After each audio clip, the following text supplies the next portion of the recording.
Hello dear students, Homi Bhabha बालवैज्ञानिक exam 2025 साली जी होणार आहे त्या एक्झामसाठीचे काही महत्त्वाचे अपडेट्स आजच्या व्हिडिओच्याद्वारे मी तुमच्यासोबत शेअर करणार आहे. ऑल्सो ह्याच्याशी रिलेटेड एक इम्पॉर्टंट अनाउन्समेंट देखील. सो व्हिडिओ शेवटपर्यंत बघा आणि आवडला असेल तर लाईक, शेअर आणि चॅनलला नवीन असाल तर आपल्या चॅनलला सबस्क्राईब करायला विसरू नका. सो स्टुडंट्स बेसिकली ही एक्झाम देतात इयत्ता 6वी आणि 9वी मध्ये असणारे स्टुडंट्स. कोणत्याही बोर्डचा असतो स्टुडंट असू देत, स्टेट बोर्ड असू देत, ICSE, CBSE, IB किंवा अदर स्टेटचे स्टुडंट्स देखील या परीक्षेला अपियर होऊ शकतात.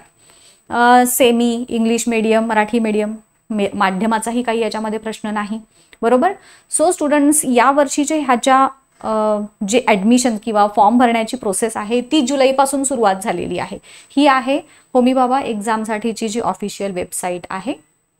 मी जसं तुम्हाला आता सांगितलं की महाराष्ट्र बोर्ड, CBSE हे सगळ्याच प्रकारचे बोर्ड्स मधले स्टुडंट्स या परीक्षेला अपियर होऊ शकतात. 6वी आणि 9वी मध्ये शिकत असणारे मराठी मीडियमचे स्टुडंट्स देखील याला अपियर होतात. मोस्टली आपण म्हणजे सगळेच स्टुडंट्सची टेंडन्सी असते आणि माझ्याही मते असं आहे की प्रत्येकानं अशा प्रकारचे एक्झाम्स द्याव्यात. आपली एक तयारी होते विषयाची देखील आणि आपण कुठं आहोत ह्या स्पर्धेच्या जगामध्ये तर त्याची एक प्रकारची चाचपणी देखील होते. सो मी तर आग्रह करेन की सगळ्यांनी ह्या परीक्षेला बसावं. सो हे वेगवेगळे रिजन्स झाले. आता इथं काही बेसिक डिस्क्रिप्शन त्याची माहिती दिलेली आहे. ऑनलाईन फॉर्म जे रजिस्ट्रेशन करायचं होतं 1 जुलैपासून 18 ऑगस्ट ही लास्ट डेट आहे त्याची. त्यानंतर लेवल 1 त्याची जी रिटर्न एक्झाम होणार आहे ती 8 नोव्हेंबरला होणार आहे. 2 ते 4 या वेळेमध्ये MCQ प्रकारचे प्रश्न असेल. आपण पुढे डिटेल त्याच्याबद्दल बघणारच आहोत. रिझल्ट लागेल 20 डिसेंबरला. त्यानंतर त्याच्यामध्ये लेवल 1ला जे सिलेक्ट होतील ते अपियर होतील फॉर लेवल 2 एक्झामिनेशन. याच्यामध्ये प्रॅक्टिकल बेस्ड तुमची परीक्षा असते. 6वीची परीक्षा 4 जानेवारीला आणि 9वीची परीक्षा 18 जानेवारीला होणार आहे 2026 मध्ये. त्यानंतर मग प्रॅक्टिकल राऊंडचा रिझल्ट लागेल 7 फेब्रुवारीला आणि मग प्रोजेक्ट रिपोर्ट तुम्हाला एक स्पेसिफिक सब्जेक्टसाठी तुम्हाला प्रोजेक्ट घ्यायचा असतो आणि त्याचा पूर्ण प्रोजेक्ट रिपोर्ट थिसिस सारखा म्हणजे पुढे जाऊन तुम्ही सायंटिस्ट होण्याची एक प्रकारे ती प्रिपरेशन असते तर तो तुम्हाला सबमिट करायचा आहे 8 मार्चपर्यंत. त्यानंतर मग त्याच्याशी रिलेटेड इंटरव्ह्यू होतील तुमचे. तुम्ही जे प्रोजेक्ट घेणार आहात ना तर त्या प्रोजेक्टवरती आधारित तुमचे इंटरव्ह्यू होतील आणि जनरल इंटरव्ह्यू होतील. त्याला लेवल 3 आणि 4 म्हणजे टोटल 4 लेवल्समध्ये ही परीक्षा होते तुमची. पहिली लेवल तुमची MCQ परीक्षा झाली.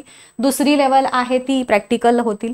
तिसऱ्या लेवलमध्ये तुम्हाला प्रोजेक्ट इंटरव्ह्यू आणि जनरल इंटरव्ह्यू होतील आणि मग तुमचा जो फायनल प्राइज सेरेमनी असेल तो असेल 5 एप्रिल आणि 6वीचा आणि 12 एप्रिल असेल 9वीचा. मुंबईमध्ये 15 मार्चला हे प्राइज डिस्ट्रीब्युशन हे इंटरव्ह्यू झाल्यानंतर 15 एप्रिल आणि 12 एप्रिलला तुमचे प्राइज डिस्ट्रीब्युशन असेल. आता हे काही महत्त्वाचे कॉन्टॅक्ट्स आहेत. सो ते काही आपण बघूया नको. मेनली वळूयात सिलेबसकडे. बऱ्याच मुलांचा असा गैरसमज असतो की जसं 9वीला आहे तर 9वीच्या पुस्तकाचा पूर्ण अभ्यास करणं तर अपेक्षित असतंच पण तेवढंच सफिशियंट नाही. स्टेट बोर्ड, ICSE बोर्ड, नंतर IB बोर्ड ह्या सगळ्याच बोर्डचं एकत्र कॉम्बिनेशन करून तुम्हाला प्रश्न विचारले जातात. त्यात पण तुम्ही जर 9वीला असाल तर 7वी, 8वी आणि 9वीचे प्रश्न तुम्हाला विचारले जातात. आता स्पेसिफिकली 6वीचे इथं जर बघायचं झालं तर 4थी, 5वी आणि 6वीचे प्रश्न सगळ्या बोर्डचे महाराष्ट्र स्टेट बोर्ड आणि ICSE, IB मी जसं तुम्हाला म्हटलं म्हणजे एकाच कुठल्याही सिलेबसवरती पूर्ण पेपर हा विचारला जात नाही. तुमचं थरली अंडरस्टँडिंग किती आहे या विषयाचं ते चेक करण्यासाठी. सो 10% प्रश्न 6वीचे जे परीक्षा देणार आहेत त्यांच्यासाठी 10% प्रश्न 4थीच्या सिलेबसवरती असतील. 20% प्रश्न 5वीच्या सिलेबसवरती असतील. 60% प्रश्न 6वीच्या सिलेबसवरती असतील आणि उरलेले 10% सिलेबस हे GK वरती बेस्ड असतील. ठीक आहे. त्यानंतर 9वीसाठी पण असंच आहे. 7वी, 8वी आणि 9वीचे टेक्स्टबुक्स सगळ्या बोर्डाचे तुम्हाला याच्यासाठी स्टडी करायचे आहेत. Thoroughly reading. तुम्ही नुसते आता ह्याच्यासाठी तुम्हाला खूप सारे पुस्तकं घ्यायची काही गरज नाही आहे. तुम्ही प्रत्येक स्टेट बोर्डचे आणि हे जे ICSE, IB, CBSE सगळ्याचे तुम्हाला PDFs वगैरे मिळून जातातच इंटरनेटवरती. सो त्यांचा तुम्ही स्टडी जरी केलात, वाचन आणि समजून घेणं या 2 गोष्टी तुम्ही केल्यात की तुमचा सिलेबस इथे कव्हर झाला म्हणून समजून जा. तर 9वीसाठी 10% सिलेबस, 7वीचा 20% 8वीचा आणि 60% सिलेबस 9वीच्या सिलेबसवरती बेस्ड असणार आहे आणि 10% general knowledge in science. So याच्यामध्ये काही बेसिक मॅथमॅटिकल ऑपरेशन्स कशामध्ये येणार, फिजिक्सच्या पार्टमध्ये येणार, बाकी काही नाही. फीज जसं म्हटलं रेग्युलर फीज तुमची 320 आहे आणि जर तुम्ही इंडिव्हिज्युअली अपियर होत असाल म्हणजे मी मगाशी जसं म्हणलं तुम्हाला की शाळेमार्फत तुम्ही जर तुमच्या शाळेनं परीक्षेला तुम्हाला बसवलं नसेल तर तुम्ही इंडिव्हिज्युअली पण बसू शकता. हल्ली ऑनलाईन तुम्ही पटकन फॉर्म कोणत्याही पद्धतीचे भरू शकता. सो त्या पद्धतीनंही तुम्ही तुमचं रजिस्ट्रेशन करू शकता. 500 रुपये त्याची फी आहे. ठीक आहे. आता ह्याची थिअरी मी जसं म्हटलं 4 पद्धतीनं तुमचे 4 स्टेप्समध्ये ही कॉम्पिटिशन किंवा एक्झाम जे आहे ते होतील. थिअरी, प्रॅक्टिकल, जनरल इंटरव्ह्यू आणि मग एज्युकेशन इंटरव्ह्यू आणि ॲक्शन रिसर्च प्रोजेक्ट. आता पहिली फेज 100 मार्काचे MCQs सायन्स आणि जनरल नॉलेजवरती तुमच्या बेस्ड असतील. 100 मार्क असतील, 90 मिनिटे असतील. आता त्याच्यासाठी बघा 7.5% स्टुडंट्स टॉप रिजन हे सिलेक्ट केले जातील मराठी इंग्लिश मीडियम सगळ्याच बोर्डाच्या नुसार. मग त्यांना मेरिट सर्टिफिकेट मिळेल आणि बाकीच्यांना पासिंग सर्टिफिकेट मिळेल. फेज 2 मध्ये 6वीच्या ह्याच्यामध्ये प्रॅक्टिकल जे होणार आहे तर त्याच्यामध्ये 5 एक्सपेरिमेंट्स असणार आहेत 6 मार्कांचे जे जनरल सायन्सवरती बेस्ड असतील. त्याच्यासाठी तुम्हाला मार्क आहे 30 आणि वेळ आहे अर्धा तास. 9वीसाठी फिजिक्सचा 1 एक्सपेरिमेंट, केमिस्ट्रीचा 1 एक्सपेरिमेंट आणि बायोलॉजीचे 10 क्वेश्चन 10 वेगवेगळे स्पेसिमेन दिले जातील समजा प्लांट्सचे, ॲनिमल्सचे वगैरे आणि मग त्याच्यावरती आधारित तुम्हाला प्रश्न विचारले जातात. ह्याच्यासाठी प्रत्येकासाठी वेळ किती लागतो 10 मिनिटाचा म्हणजे साधारण 30 मिनिटाचाच इथे वेळ आहे. याच्यामध्ये पण 30% मार्क फेज 1 मध्ये ऑब्टेन केलेले असतील MCQ मध्ये आणि प्लस मार्क्स हे सेकंड प्रॅक्टिकलमध्ये किती तुम्हाला मिळालेत हे दोन्हीचं ॲडिशन केलं जातं आणि मग तुमचं मेरिट ह्याच्यामध्ये लावलं जातं. 10% जे स्टुडंट्स आहेत पहिले ते या प्रोसेसमध्ये सिलेक्ट केले जातात नेक्स्ट लेवलसाठी. मग येते तिसरी phase that is general interview जो 30 मिनिटाचा वेळ 30 मार्क असतात त्या इंटरव्ह्यूसाठी. 5 ते 7 मिनिटाचा साधारण तुमचा इंटरव्ह्यू घेतला जातो आणि मग तुमचे हे सगळे आधीच्या फेजेसमधले मार्क्स आणि हे इंटरव्ह्यूचे मार्क असं तुमचं एकत्रित इव्हॅल्युएशन करून मग तुमचं सिलेक्शन हे केलं जातं.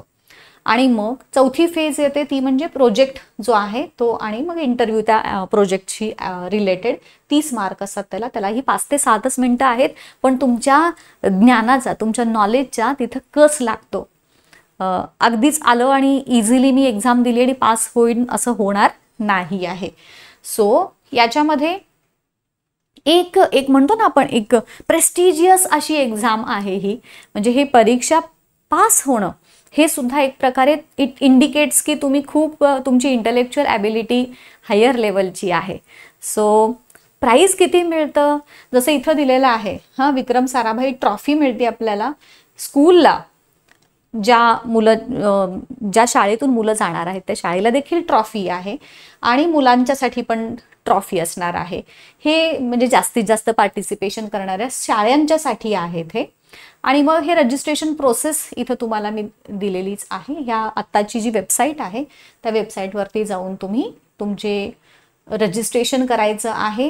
लॉग इन ID पासवर्ड तुमची सगळी जी काही डॉक्युमेंट्स लागतील ते सगळी डॉक्युमेंट्स इथं तुम्हाला सगळी हे द्यायची आहेत आणि तुमचे पैसे पण जे आहेत तर ते ऑनलाईन पेमेंट तुम्हाला करायचं आहे. हे सगळी प्रोसेस आता सोपी झालेली आहे आधीच्या पेक्षा. ठीक आहे. तर इथं ह्याची लिंक दिलेली आहे www.msta.in. मी डिस्क्रिप्शनमध्ये पण याची लिंक देते इन केस तुम्हाला सापडायला जर काही प्रॉब्लेम आला तर. ह्या पद्धतीनं तुम्ही जा आणि तुमचं रजिस्ट्रेशन करून घ्या. इथं सगळी डिटेल इन्फॉर्मेशन दिलेली आहे की कशा पद्धतीने तुमचं काय काय माहिती लागणार आहे वगैरे. इंडिव्हिज्युअल रजिस्ट्रेशन कसं करायचं हे सगळं या वेबसाईटवरती तुम्हाला माहिती मिळून जाणार आहे. ठीक आहे. सो मॅक्सिमम स्टुडंट्स या परीक्षेला बसा. आणि मी जसं म्हटलं होतं एक महत्त्वाची अनाउन्समेंट आहे. आपल्या ऑनलाईन क्लासेसमध्ये मी यावर्षी होमी बाबा एक्झामसाठी ऑनलाईन क्लासेस स्पेसिफिकली 9वीच्या स्टुडंट्ससाठी घ्यायचा प्लॅन करत आहे. सो तुम्ही जर इंटरेस्टेड असाल तर मला कमेंट सेक्शनमध्ये कमेंट करा. तुमच्या मॅक्सिमम कमेंट्सवरती आपण ठरवूयात ही बॅच कधी स्टार्ट करायची, किती स्टुडंट्स इंटरेस्टेड आहेत मला जर बघायचं आहे. सो खाली कमेंटमध्ये मला कमेंट करून सांगा की yes ma'am, I am interested for online classes for this exam Homi Bhabha. ठीक आहे. आणि मग आपण लवकरात लवकर तुमचे ऑनलाईन क्लासेस देखील स्टार्ट करूयात, सो दॅट तुम्हाला घर बसल्या क्वालिटी एज्युकेशन घेता येईल ह्या परीक्षेसाठीचं.